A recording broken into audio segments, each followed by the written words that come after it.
Hello, it's me, and as you know, I've taken to a liking to these face-turning icosahedrons. There's the archetypic icosiac, which is simply put together, well, I shouldn't say simply put together, but in terms of structure, it's your basic face-turning icosahedron where you have your basic shapes and your cuts, consisting of your centers, your edges, and your corners. Do a slightly deeper cut with that, and actually I guess the next one in the series would be this guy, which is the mass-produced puzzle that they just call the Radiolarian, but actually officially it's the Radiolarian 2. And what this shows is it's maintained along the face-turning aspect. It's maintained your centers here, bang, bang, bang. It's maintained your edges as well, here, here, and here. And in addition to that, it also has well, the corners, but then it's got these little pieces over here, which you're also going to find on the Iton Star, which I guess would officially be the Radiolarian 4. There's a 3 in there somewhere too, but don't worry about that for now. Anyway, so in terms of the structure of this, you've got this extra center here, so you've got a pretty simple cut through here, through the face. This one, same kind of thing, a similar cut through across here as well, but now you've got a little bit more noise with these extra pieces over here. With this guy, the cut is a little deeper, and in so doing has created a center over here that you didn't have with this guy. So you've maintained the corners. You've also got these new little cuts in the corners as well. You've got these centers, which I guess are the equivalents to these guys, but now you got this center in the middle here to deal with as well. So I did a tutorial on this guy here and this guy over here. So this is mass produced as well, kind of in a limited supply, but I wanted to get it just to keep the collection, just to maintain and expand the collection as well. In terms of the movement of this puzzle, is it worth getting? Well, the movement of the puzzle is better than the icosiacs. The icosiacs, you've seen examples of the nightmares that can happen with the turning. If you just pick your movements carefully, you do okay. The movement with this is certainly better than the icosiacs. Not quite as good as the Iton Star. The thing I like about the Iton Star is you can go any way that you want, and it's a very smooth moving puzzle. This is a pretty well put together puzzle. It glitches, it has its share of problems. The problem with this puzzle is I can only turn all the pieces clockwise, and when I do, it turns very well. Now you can turn it counterclockwise. This one actually moves pretty well, but when it does so, it snags. And the problem is that when it snags, it threatens to come apart. Like when I push this, you see as I'm trying to turn it, this is starting to separate. That happens all the time. And these things pop. They don't just pop, they actually cause an endangerment of losing an eye or something because they pop right out. So it moves incredibly smooth here, but when I try to move it this way, that's where the snagging happens. And that happens with each time. So this barely moves at all on this side, but moves very well on this side. So the question is it worth demonstrating this as a solve, or is it really just derivative of these other guys? And the answer is it's just really derivative of these. There's really no changes. The way that I would solve this puzzle is just like with the face-turning icosahedron with the icosiacs. The first thing that I would do is place the edges. So the edges get placed first, just like these edges get placed, just like well, this doesn't really have edges to place, so we didn't have to worry about that. Not in the same way. So the edges are placed, and then after that we place these centers over here just like we did with these guys. Now in terms of how to place these centers, look at the tutorial on this. If you get this puzzle, it's exactly the same way. So the very first part of the solve is exactly like this. No real difference. Then after that, what we did is we got the corners, and it's the same thing. You go ahead and get the corners here, and the corners are done exactly the same as the icosiacs and exactly the same as the Iton Star as well. This is sort of a combination of the solves of these two. It's not a true hybrid puzzle. It's the same type of puzzle, but it just has similar structures as this and this kind of combined, put together. So then you solve these guys exactly the same way that you solve these guys over here. The question that I had at first is, in solving these, am I going to put out these centers here, because you don't get those kind of centers in the Iton Star except for these? And the answer is no, you don't put them out. So the very last step is to move these guys into place as well. And I'm not going to go through the algorithms to do that. I actually spent a good amount of time describing that in this. So if you buy this puzzle, do it for the sake of the collection. The solve is exactly the same as these two. If you can solve these two, do exactly the same technique to solve these by 3 cycling this to here, this to here, and this to here. Now, despite that, I was wondering, should I go through a demonstration of this puzzle? Well, the problem with this puzzle too is you have to adapt all your down, down, up, ups to, instead of just doing a move like this, you'd have to go twice this way. So instead of down, down, up, up, I'd have to go 2 up, down, up, 2 up. Because you can't really turn it the way that you want to turn it. And the problem is that frequently, as you're doing the algorithm, one of these pieces comes loose, and you have to put it back in, and you've completely lost track of what you're doing. Because a simple down, down, up, up algorithm, especially if I'm doing a 3 cycling of these, where I got to go down, then down, up, up, then up again, and keep doing that over and over, you could lose track very quickly on what you were doing if you have to focus on a piece coming out. Because instead of doing it down, you'd have to do 2 ups. Well, you can't really remember, was I on the second of the 2 ups or the first of the 2 ups? You really don't know. So it was colossally frustrating, and I found this very long in terms of getting the solve done, not because it was more complicated, but because it kept tripping me up with having to adapt it. Now my thinking is, in order to, if I wanted to move this here in a counterclockwise way, it's easy just to do 2 moves this way. So it was easy to adapt that. But my thinking is the puzzle really isn't supposed to be bandaged like that. They might as well call this a clockwise only puzzle, because that's the only way you can move this. To move it counterclockwise you can, but it's way too dangerous in terms of just coming apart. So it kind of detracts from the purity of the puzzle. It doesn't detract too much from it, so it's not a deal breaker. Do I recommend it? Yes. Do I recommend solving it? Sure, if you enjoy doing face-turning icosahedrons. But at the same time, you'd think that it would be put together in a way where it can do all the motions and movements that you think it should do. Easily adaptable, but still it kind of detracts from what the puzzle's supposed to do. Actually, I'm able to move this one pretty well. Maybe if I broke it in more, it'll be better. This one is actually looking pretty good. So the thinking, for 2 reasons, I'm not going to go through a demonstration of this. Reason number 1, I've already really gone through all the techniques you need to know with these 2 puzzles. So if you get this, just refer to those. And number 2, it takes really, really long to demonstrate this, and I kind of run short on time of doing some of these solves. Sometimes my day job interferes. However, I do have a way of demonstrating this puzzle without really solving this one.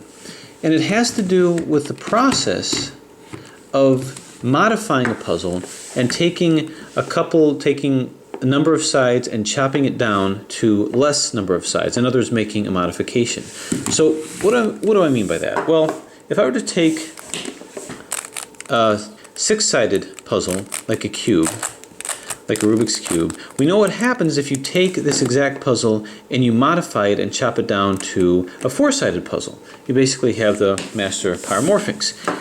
Exactly like this puzzle here, except orientation has a specific meaning, so it's a supercube. So take a 4-sided puzzle, rather take a 6-sided puzzle, take it down to a 4-sided puzzle, and that's what you have. Well, what if I were to go up a step and use a 12-sided puzzle?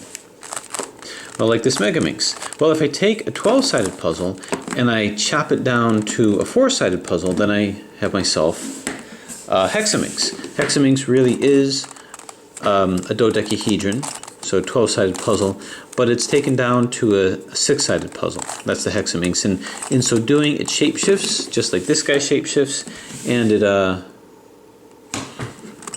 it acts more as a supercube, super puzzle, where orientation has meaning. Well, because this is a 12-sided going down to 6-sided, I can chop it down even further to a 4-sided, a triangular puzzle. In other words, just like this, I'd end up with this Rouleau-Minx. So this Rouleau-Minx is really the 4-sided version of a 12-sided puzzle. So this is actually a 12-sided puzzle, but it looks like it's only got 4 sides. It looks like it's a pyramid. So that's what happens if I take a cube and I chop it down to a pyramid. If I take a dodecahedron, chop it down to a cube, and further chop it down to a pyramid. Well, what happens see if I can line this up here.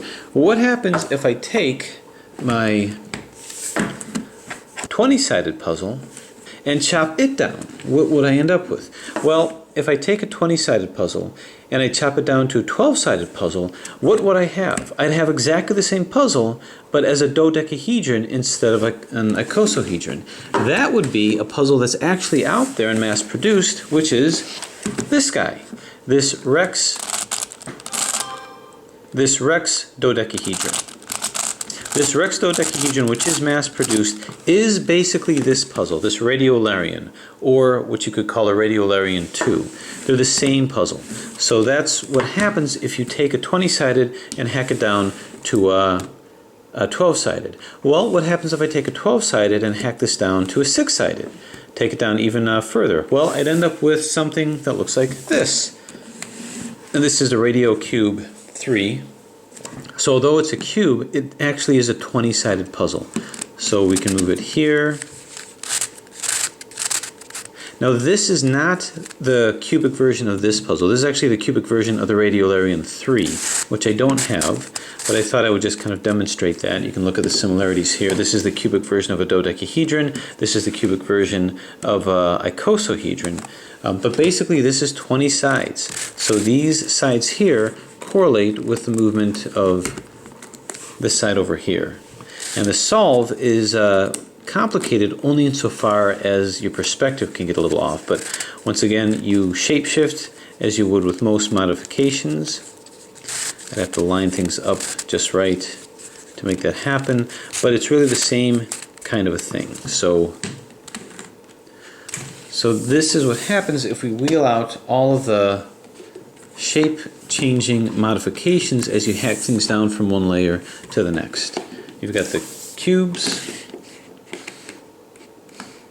the dodecahedrons, and the icosahedrons. So this is the mob squad, so to speak, if you wanted to hack that down. At some point, if wanted, I can go through a demonstration on the Radio Cube 3, which is really just like doing the Radiolarian 3, which I've not demonstrated, but again, similar type of a solve to what you've seen. Okay, so why do I mention that as I'm rolling out all these modifications? I mention that because now I have a way of getting my demonstration fix of this puzzle without spending the time necessarily of solving it. So what I'm going to do is I'm actually going to show and demonstrate this puzzle. I was actually considering doing both, but again, it's just going to take too much time. And you can learn how to solve this one by looking at the other face-turning icosahedrons that I've already solved. This one, you can also figure out how to solve this one by learning how to solve this. But because this is mass-produced and I've not done a tutorial on this, what I'm going to do is solve this puzzle, the Rex dodecahedron, also called the Boihena, I guess it's pronounced? I don't know. But I'm going to solve this exactly the way that I would solve this, which is exactly the way that I would solve these others. And just to show you what I mean, if I were to take a look at a side over here and see what correlates with what, you've got these three center pieces over here, which correlates with these center pieces over here. These edge pieces here, 1, 2, 3, correlate with these edge pieces here, 1, 2, 3. So though this looks like a corner turning dodecahedron, it's actually not so much. It's a modification of a face-turning icosahedron that's been chopped down into dodecahedron form. The corners here, 1, 2, 3 corners, are correlated with these over here, 1, 2, 3. So these are actually corners over here, and as you've probably guessed, these areas that surround the corner, these tiny little wedge corners over here, correlate with these corners as well. So that means that the structure is exactly the same, so the solve is exactly the same as well. So I'm going to solve this guy the same way that I would solve this. Now the main difference, of course, is these are one color and they're the same color on each side. These are also one color, but they're not the same color. So it's a little bit different. These edges are pretty much the same. These edges have two colors to them, just like these guys, but again, they seem to correlate with different colored sides. The main difference is that this can be thought of as a supercube version of this. If you look at this as the original puzzle, this is a supercube version because these corners have specificity. All 5 sides of these corners have different colors, whereas the 5 sides of this corner are the same. So too with these, orientation has a specificity with these, whereas you have translational equivalencies between these corners because they're all the same color. Same shape as each other, but different color coordination. So these corners have what I call rotational equivalencies, where you can rotate it any direction and it's the same, unlike this guy. These have translational equivalencies, which means I can substitute one corner, one of these little wedges for each other. This can substitute for this. Here you can't. So this is the more specific kind of a solve than this, but the basic strategy is the same. So by way of that of introduction, we're going to go through this puzzle, and we're going to go through this puzzle in terms of how to solve it exactly the way that I would solve the icosahedron. So I welcome you to look at how the Eiton star was solved and how the icosiacs was solved. Go ahead and scramble this up and do it exactly the same way, because you're going to find that the algorithms are the same. Just to run through those algorithms really quick, if I wanted to move these little wedges around, the way to look at this is, when I did most of my algorithms, I held it like this way, where I have the triangle facing down like this. One end, the sharp end, is down over here, then I've got 2 at the right and the left. What's likened onto that is, if this is a side over here and these are the corners, then I'm going to have one corner facing down and these corners facing across over here. So if I have that, then my familiar down, down, up, up, in this case I have to go 2 ups, down, and then up, and I've got to go 2 downs for an up, is really the same for this puzzle over here. So to do that, to do the algorithms here, to do the down, down, up, up, I'd hold it like this and go down, down, up, up. So you can kind of see this interesting Rex pattern here. I'll tell you, even though it's called a Rex dodecahedron, it's not at all like the Rex cube. You have very similar petals here, but it's a very different kind of a solve strategy. So if I were to show that algorithm without going through it specifically, to move this to here, this to here, and this to here, so too, holding it like this, I take this over here, this to here, this to here, and this to here. And this is the same kind of algorithm which you can review with the previous tutorials, but this move here would be equivalent to this move over here. So that would be saying right, down, and then down, down, up, up, then right, up, down, down,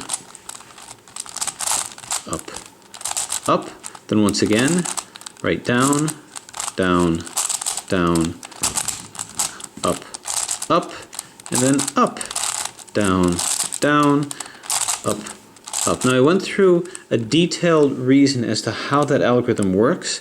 I'm just going to reference you to that, but you can see this went to here, this went to here, and this went to here. So we can cycle these around just fine by doing that. Now we can, of course, get it back. The left-sided version, we've got, now if you can't move it clockwise, move it the other way. So down, down, down, up, up, up, down, down, up, up, down, down, down, up, up, up, down, down, up, up, up. So that's how to move these guys. There's nothing new about that. If I wanted to move the corners, well, the corners, the way that moved over here is, as you recall, it was held in this position with this facing down here, and this cycled these corners. So this moved to here, this moved to here, and this moved to here. And as you recall, we had to do some turning in order to cause the orientation to be where it's supposed to be. Luckily, we don't have to do any of that with this. This did not participate in the algorithm, nor did this. So to move these corners around, once again, I'd hold it over here. And what you're going to cycle is this to here, and this to here. So these corners are like each other. so are these. So this doesn't participate in the algorithm, and these don't participate in the algorithm, but these guys do. So the way that would work is this is my up face over here.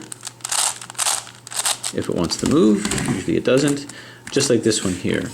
So then that algorithm, so holding it here, that's going to be U, R, UI, LI, U, RI, UI, L. So this moved to here, this moved to here, and this moved to here. So that's how you cycle these guys around.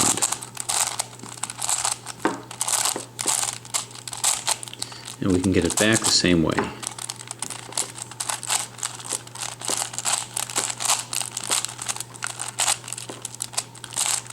U, R, UI, LI, U, RI, UI, L.